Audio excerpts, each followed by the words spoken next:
ही जमीन नांगरलेली आहे. तिकडे शेवग्याची झाडं आहेत काही आणि इकडे कोथिंबीर आहे लावलेली आहे, धने टाकलेले आहेत आणि शेपूची भाजी पूर्ण तयार होत आलेली आहे. एका साईडने चाल, हे शेपूची भाजी आहे.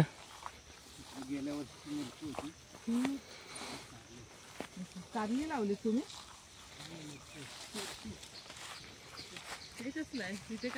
मिरची होती इकडे.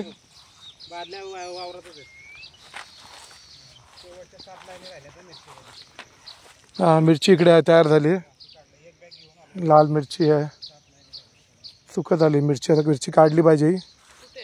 ही काय पुरे लाल लाल आहे बघ, पदला पट्टा बघ. ही काय एवढी मिरची तयार झालेली इकडे.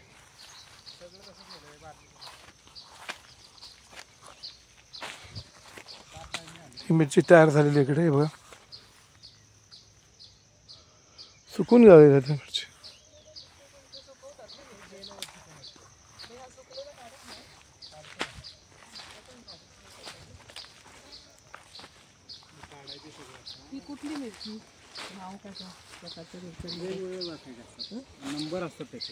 आणि आता विहिरीकडे आलेलो आहोत आम्ही.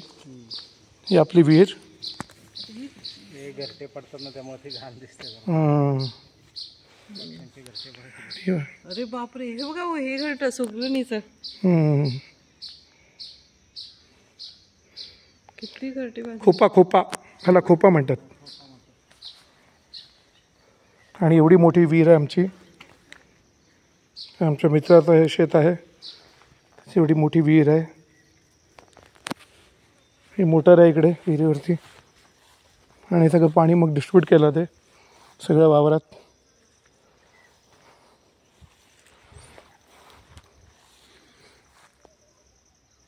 आता त्यात काय पिल्लू नाही आहेत, मासे त्याच्यात आहेत ना, पक्षी आहेत त्याच्यात. हो आहेत.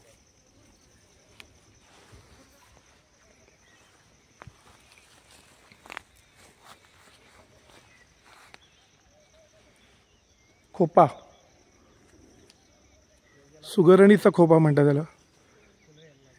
पक्ष्यांची घरटी आहे ती आणि एवढी मोठी विहीर आहे. आणि शेवग्याचं झाड इकडे. हे शेवग्यात आहे ना.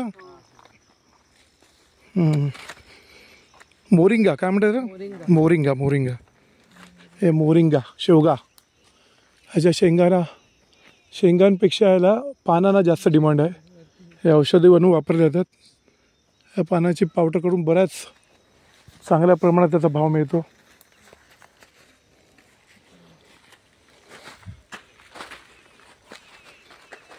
शेतात आम्ही मिरची बघितली, भेंडी बघितली, झेंडू बघितला, सोयाबीन बघितले.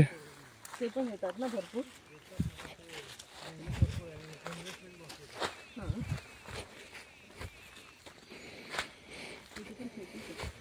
आणि शेपूची भाजी आहे.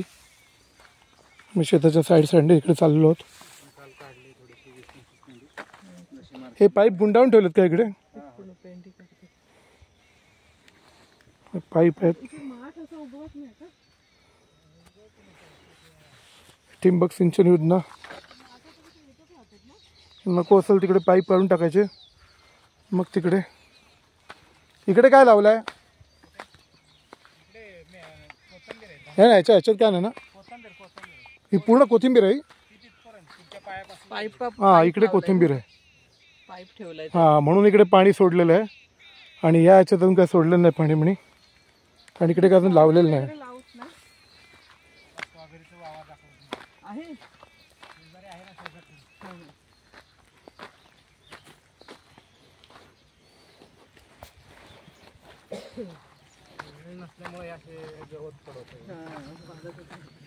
हे गवत झालेलं आहे शेतामध्ये.